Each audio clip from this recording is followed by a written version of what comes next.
一個やっぱなんていうんですかね、自分の中で気になることができちゃうとずっともう頭の中そんな感じで、休みの日もなんでああなったんだろうっていうのをずっと考えてますね。でそうしていくとやっぱだんだん24時間考えてると1個ぐらいやっぱこれが原因だったんじゃないかなっていうのが1個ぐらい浮かぶんで、それを試して次の日に試してあげるっていう感じですね。それがダメだったらまた考えて、でまた1個浮かんだらそれを次の日にまた試してっていうことの繰り返しですね。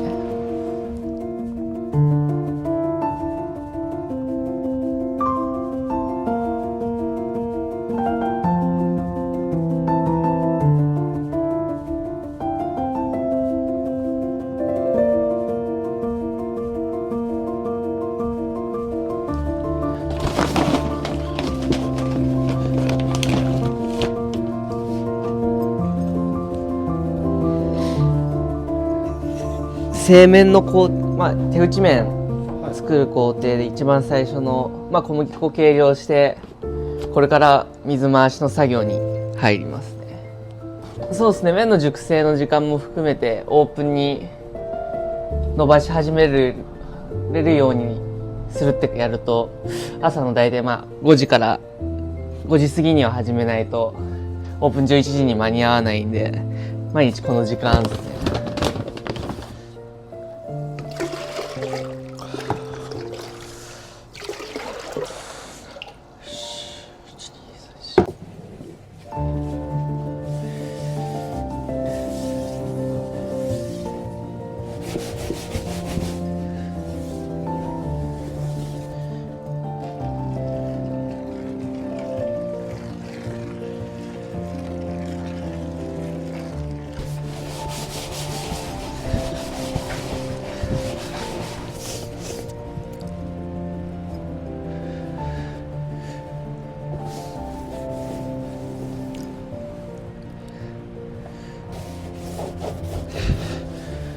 大体讃岐うどんの打ち方でラーメンを打ってるんですけど、讃岐うどんやってるところも水回しやミキサーとかがやっぱ最近多くなってます。全部やるとやっぱ大変なんで、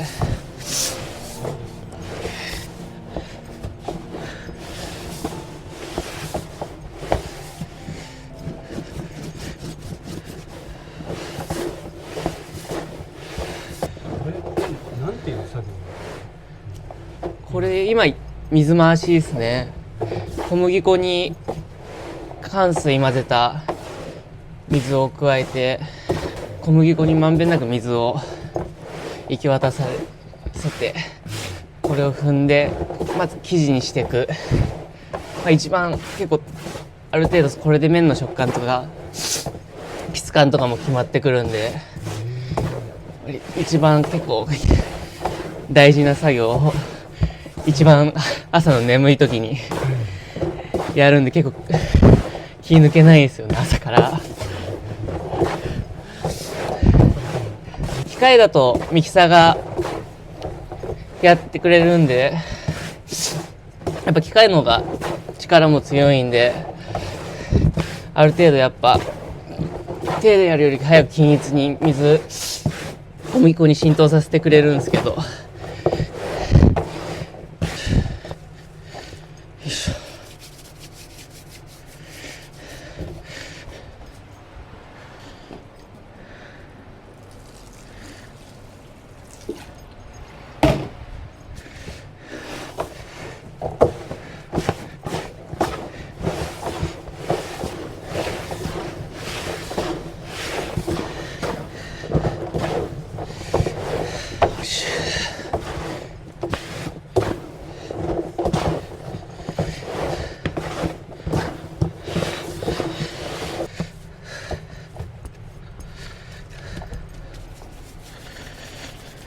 よいしょ、ここから踏んでいきます。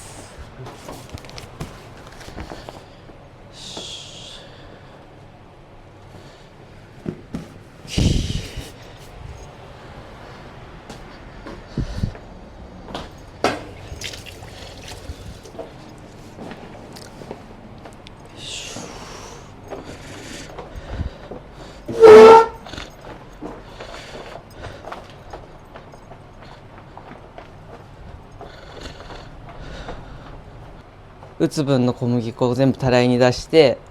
それに対しての水を一気に入れて、で手で攪拌して、で行き渡ったら踏む。で何度も生地を折り返して麺の層を作っていくっていう感じですね。である程度自分の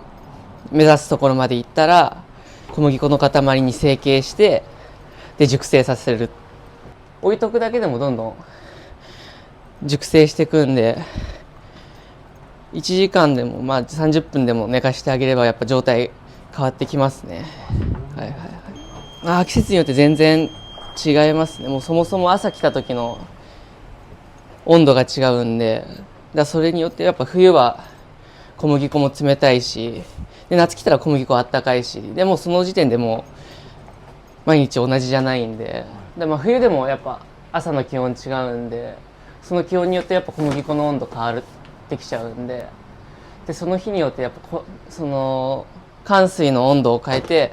毎日なるべく小麦粉に水を入れた時、乾水入れた時に同じ温度になるように乾水の温度を変えて調整してますね。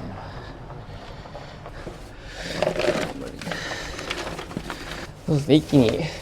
踏むと生地っぽくなってくるんで、これを何回も折りたたんで、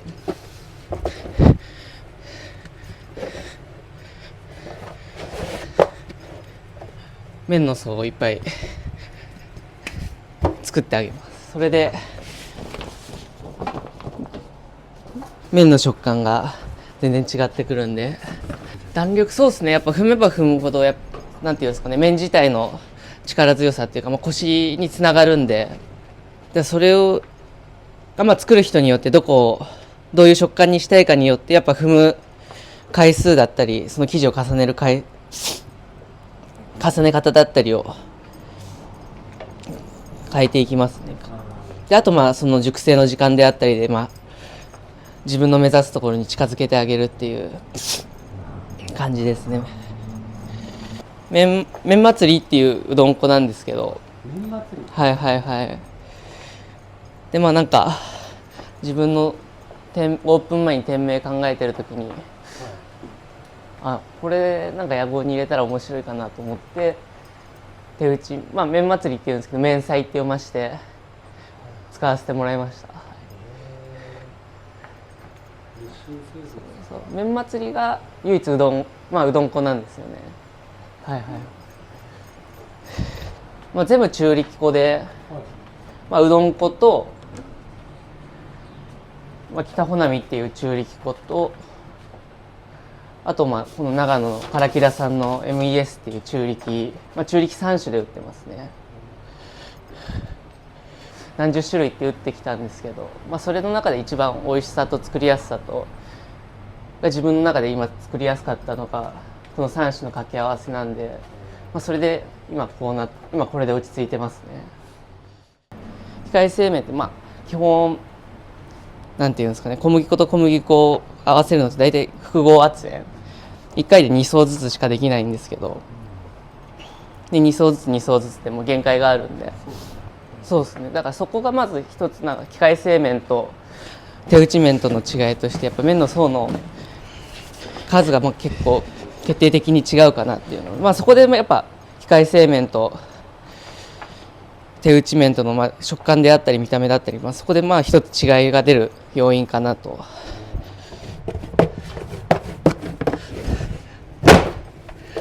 多少やっぱ体大きいというか体重ある程度ある人の方が手打ちやるんだったら向いてるとは思います。このやっぱ作業一踏み一踏みで伝わる力が違うんで、朝早いからやらないとか大変だからやらない、周りからすごい毎日やんのみたいな、製麺機と手打ちでどっちも出すようにしてちょっと楽した方がいいんじゃないのとか言ってくれたんですけど、これだっていうのが自分の中であったんで、全部今は手打ち、出す麺は全部手打ちでやってますね。水回しから、その面にするまで伸ばして切る作業まで、手打ちの作業が好きっていうのもやれてる要因の一つなんで、体が元気なうちはいつまでか分かんないですけど、とりあえずやれるうちはずっとこの作業は変わらずやろうかなとは思いますけど、教えてもらっこの讃岐うどんの打ち方を教えてもらった師匠も全部同じように手でやられてるんで、東京で有名なうどん屋さん手打ちでやってるところ調べて、で気になったとこ全部食べ行って、でその中で一番なんていうんですかね、自分が好きだったお店があるんですけど、そこにラーメンの修行してる修行時代に電話かけて、こういう事情で手打ち勉強したいんですけどっていう、教えてくれませんかっていう電話をして、そしたら快く受け入れてくれたんで、そこで手打ちは全部教えてもらって、で教えてもらったことを持ち帰って、であとは自分で何回も繰り返してオープンまで。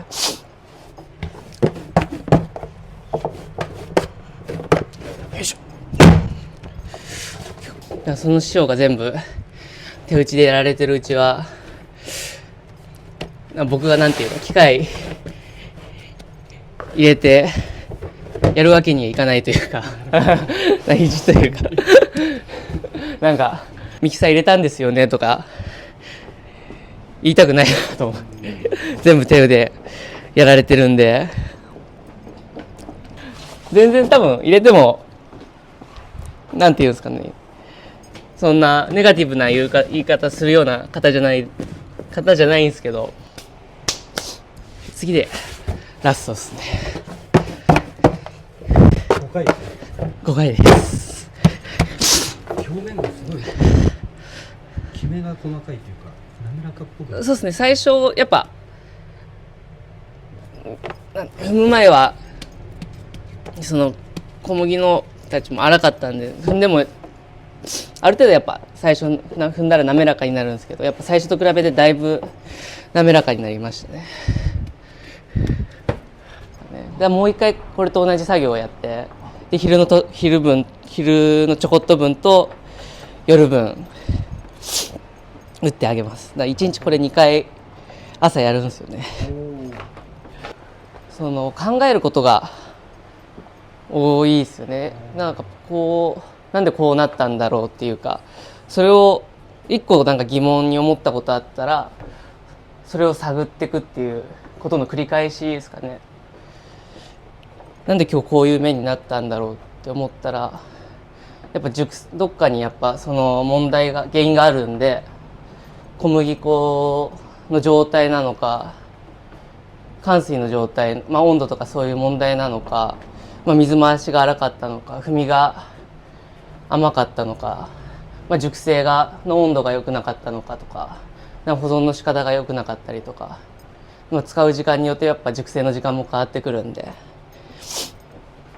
それをどうするかっていうのを毎回なんていうんですかね、一個問題が見つかったらそれを解決してっていうことの繰り返しですね。一個やっぱなんていうんですかね、自分の中で気になることができちゃうと、ずっともう頭の中そんな感じで、休みの日もなんでああなったんだろうっていうのをずっと考えてますね。でそうしていくとやっぱだんだん24時間考えてると1個ぐらいやっぱこれが原因だったんじゃないかなっていうのが1個ぐらい浮かぶんで、それを試して次の日に試してあげるっていう感じですね。それがダメだったらまた考えて、でまた1個浮かんだらそれを次の日にまた試してっていうことの繰り返しですね。でそれを一個一個やっていった結果、今のやっぱ朝の5時からやるのが今一番美味しいんで、今このやり方に落ち着いてますね。考え出したらキリがないというか、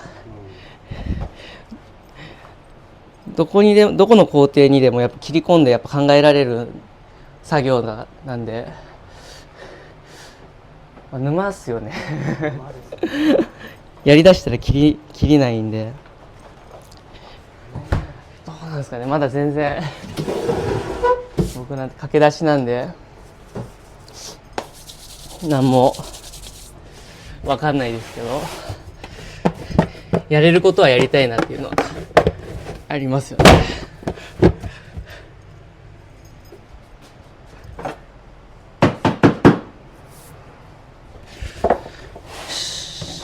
伸ばせたかな。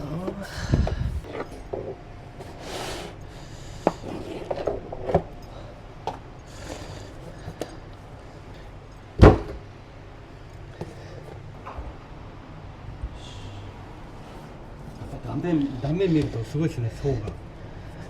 が。ああ、そうですね。ここ見るとやっぱ分かりやすいですよね。いや、層の隙間に空気が入ったりして、それもやっぱ麺の食感につながる。踏む人によってやっぱこの空気の入り方も変わってくるんで、やっぱ作り手によって全然同じやり方でも違いが出てくるんで面白いですよね。踏む回数、折りたたむ回数が一緒でもやっぱ踏む人によって違うんで。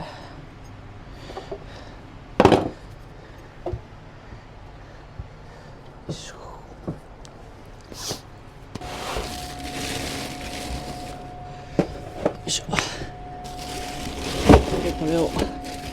ビニールに入れて乾燥しないように封して、これが熟成庫になってるんですけど、20度ちょっと20度とかそういう高い温度に設定できる保冷庫になってるんですけど、その中でだいたいオープンまで寝かせてあげます。これを菊もみっていって、一回熟成させて反発がなくなった生地を練り上げて、もう一回反発を戻してあげる。腰につながるような。で、あと伸ばした時に無駄がないように形を整えてあげるっていう。でまた押すとこうやって押し戻してくれる。熟成するとその戻す力が弱まる。弱まりますね、麺自体の。でそれをもう一回練り上げて、もう一回反発を発生させてあげる作業ですね。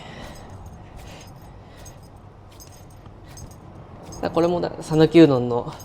工程と全く一緒ですね。こういうなんていうんですかね、複雑な生地に対して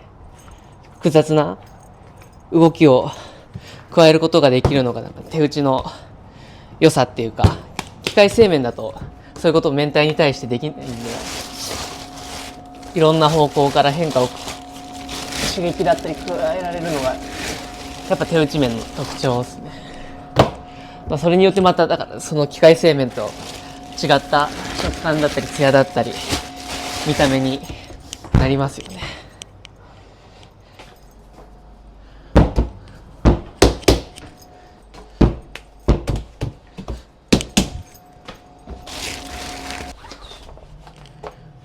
この玉の状態を団子って呼んで、この伸ばしき、この団子を伸ばした状態が一応座布団っていう状態ですね。で一応営業前に座布団の状態まで持ってって、でそれでオーダー入ったら伸ばして切っていく。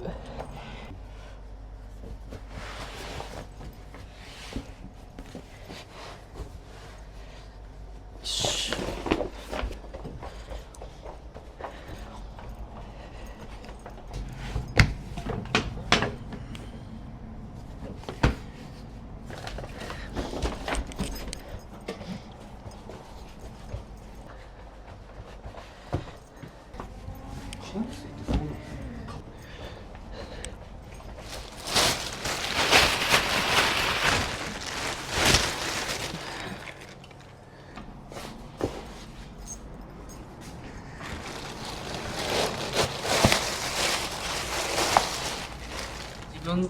で店出すからになんていうか、自分のオリジナルというか、オンリーワンというか、これ見たらこれ亀井のラーメンだよねっていう何かが欲しくて、じゃあ周りの人がやってないことってなんだろうって思った時に、どっかでやっぱ差別化しないといけないなっっていうのはどっかな思ってて、でそれでいろいろなんかパーツごとにスープだったり麺だったり考えるようになって、で麺だけで一番美味しい食べ物ってなんだろうって思った時に、僕麺だけだったら多分讃岐うどんが一番うまいなと思ったんですよ、僕の好みだと。で讃岐うどんの打ち方でラーメンだったらなんかすごく面白いんじゃないかと思って、そこから手打ちやり始めたのが、それで今のこういうスタイルになりましたね。手打ちどうやったら麺を一番美味しく食べてもらえるかっていうのを考えて、やっぱ打ち立てだよな、じゃあお客さんの前で作るか、じゃあそこから伸ばして目の前で麺になったらお客さんも面白いよなと思って、今の打ち立てのスタイルが出来上がりました。自分でもなんていうんですか、この味にしたいっていうのが分かってなるべくだから毎日食べてどうするか考えて一個でも美味しくなるように変えてるっていう段階ですね、毎日。まあラーメン好きだから、もともとラーメン好きで食べ歩いてて入ったから、やれる範囲でできることは全部やりたいんで、だから手打ちできるからできるようになったから、まあやるのは当たり前かなっていう。自分にしかできないってちょっと言い過ぎですけど、それ自分にしかできないことやって、それでお客さん来て喜んでくれるなら、まあそれがすごく価値のあることだとは思うので、そのためっていうか、まあそれのおかげですね。はいはい。